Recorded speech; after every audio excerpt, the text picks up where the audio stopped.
Başın duman tutsa dağlara var, ey dağlara var.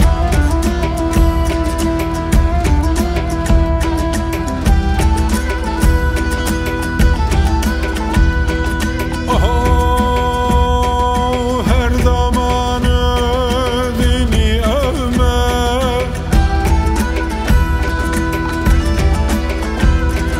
taş plan sinamı olma.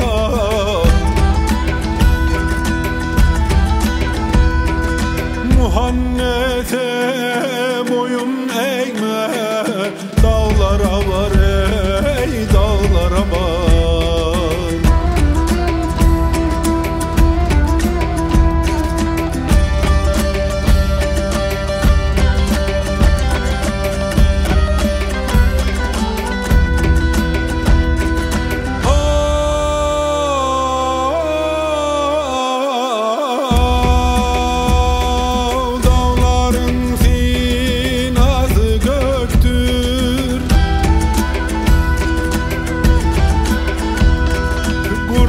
Kuşlar ey şonda köptür,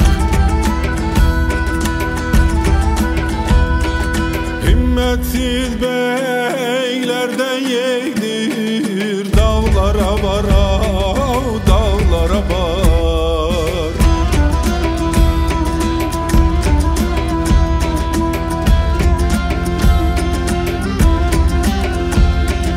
Kör oğlu hak deyip oturur,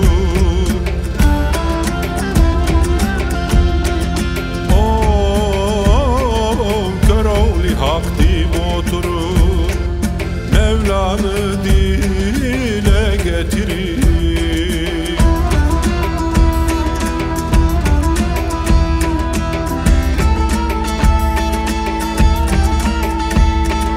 Evet oğlanı götürüp dağlara var, ey dağlara var.